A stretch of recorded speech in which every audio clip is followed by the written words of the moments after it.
Hello everyone, welcome to my channel. In this video, if you take a look around, you will see it's fairly new, not a lot of videos yet, I'm on it, and it's all in Spanish because I'm Spanish. So this is my first video in English. I hope I will be able to articulate what I need to say because my English it's a little bit rusty speaking it. So, this morning I saw a video from Fables Den, Kimberly, about tarot tag, and I thought it was very interesting. I really liked her video, and I wanted to do one of these things and share it with the English tarot community because I really like it. So I'm gonna go straight for it. The title is 5 Deep or Thought-Provoking Questions for a Tarot Reader. So the first one is, which tarot card describes you as a reader?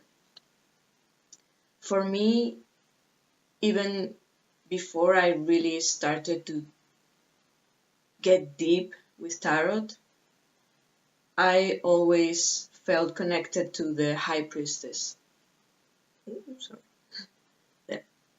The High Priestess, because I always felt like very introspective, and one of the things that I learned about her at the beginning is that she's someone that knows more than she tells. And I'm a lot like that. And also that spiritual connection, that spiritual view of the world, always looking a little bit more beyond the things that we see. So I always felt that connection with that archetype. And although I have a long road yet in front of me, I feel like I could become a little bit like her.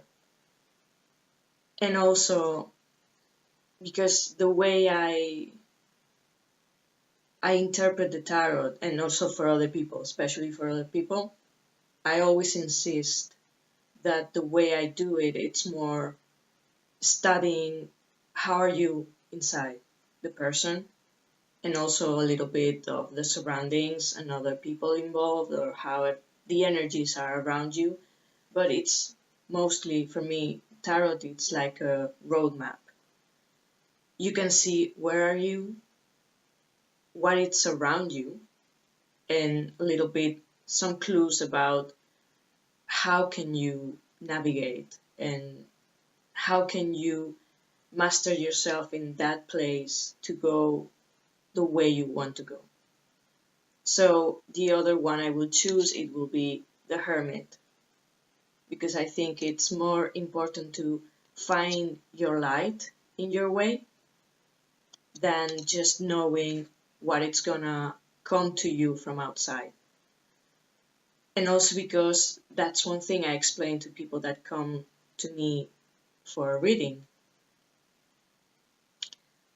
We put our center outside us, in the outside world, in the material world. So if a good job is gonna come to me, or if money literally it's gonna come to me, the lottery for example, I've been asked that if I'm gonna win the lottery, and I have to explain how I interpret the cards and how I view the inside of the tarot. Or even a relationship, if someone is gonna appear like magic. And most of the times the cards will show that you have to deal with something inside you, in your situation now, that has nothing to do with a relationship, before you can open yourself to the universe bringing you the chance to get that. It's not that simple as something's gonna come to you.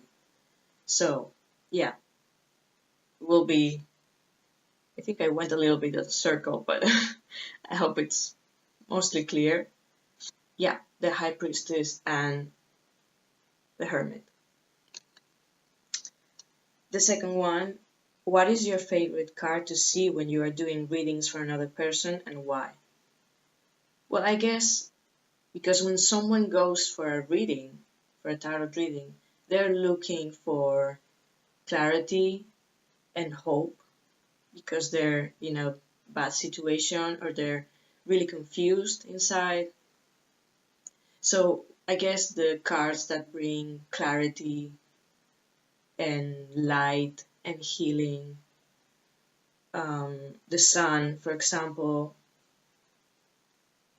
the magician, that also says that you have all the tools you need and all you have to do is take the step.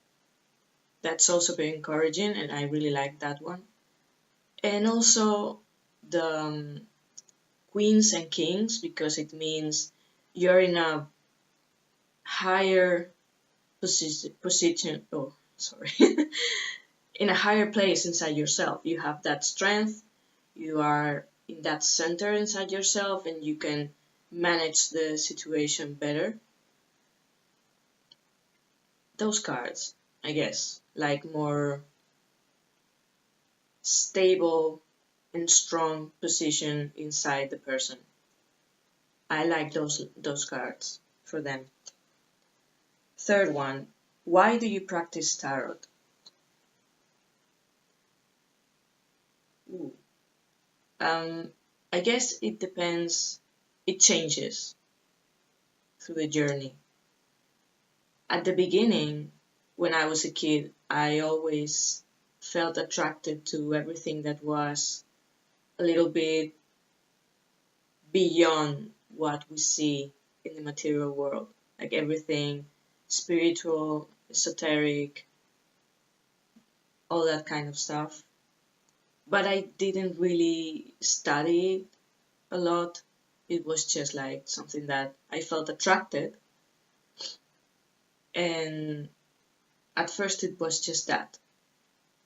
Then when I grew up, I guess it was more like a superficial way of what is gonna come, what I was saying before, just what the future's gonna bring.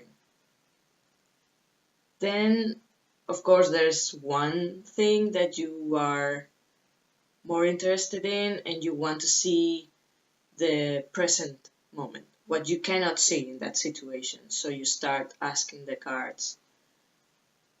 And when I did that, I started to see something really special and meaningful in the tarot, and I studied more. Yeah. And I was just completely in love with it. And now I guess you could say if you are a tarot reader and you start with a little bit of an obsession with it, I take the cards every day. At first, yes, it was a little bit excessive, I guess. But then you get over that one thing that you are asking about, and you start to see that the tool can give you more profound understanding of yourself and the connection you have with everything else. So it's much more profound than we think at the beginning. And now for me, it literally is that. It's a way of knowing myself, understanding myself, working on myself. And if I can do that enough, maybe I can help other people that are a little bit behind in their journey, so I can help them and give them maybe some clarity on something or some tip or, yeah, like a clue about what are you dealing now, how are you, and what are your tools to go in the journey you want to take. The fourth, what is the gift you want to give to the world as a tarot reader? yeah, I guess it's just that. It's helped them. We are all here in the same journey. It's just that we look at it in a different way because we all have different lessons to learn and different styles of experiencing life. But at some basic level, we can all help each other. Maybe if we are some people are a little bit far ahead, they can help the other people. So we can all go on our way in a more healthy mentality, or yeah, something like that. Help them have clarity and to found the strength inside of them to go on their journey. Yeah, and also Kimberly talked about, I think it was in this question, she talked about, and a lot of other tarot readers do, creating a space for the other person. Yeah, basically you do that. You are creating a safe space because it's a moment of vulnerability and going deep within you. It's not easy. And I think a lot of people, I don't know if this is just me, but I think in Spain there's kind of a really superficial and with a lot of superstition about tarot. So when some people come to me for a reading and I explain, and at first it's like, okay, well, yeah, that's fine. Read the cards for me. And then when I start to tell them things on a kind of very personal level, some people get it really well, and other people, I think they feel it. So they can be a little bit like, mm, I didn't expect this. But most of them take them well, and I think it helps them and they can use it. But at first, it's kind of like, this is not what I expected from this. It's kind of funny, but I like it, and I think it helps them, so it's worth it. Yeah, it's just that help. If I can help with it, it worked for me. It's important and it works for me. So if I can help somebody else with it, that's everything I care about. And the last question is, if you were given the chance to experience life all over again with a new major arcana as your primary narrative and worldview, which major arcana would you choose and why? Well, I guess I will want to choose something a little bit easier. I really love the High Priestess and the Hermit and that inner work. I really like it. It's, as I said at the beginning, it's like I feel like that. So it's my nature, at least in this incarnation, in this life. But if I had to live again and I could choose, the first one that came to my mind when I thought about this, it was the star, because yeah, it's difficult sometimes to have hope and to trust the universe, trust life, and trust that you're gonna have enough, that you're gonna feel good, you're gonna feel happy. It's difficult because of the world, the system we live in, and all the programming and all that fear and anxiety that we have. But I think it's a really beautiful card and it's very important. And also the other one was the Chariot. It also means work, but I think it will be kind of like the next step of what I feel I'm doing in this life, that inner work. Once you have both sides, both horses on the same direction, you can go forward and enjoy. Enjoy the ride and hopefully get what you want.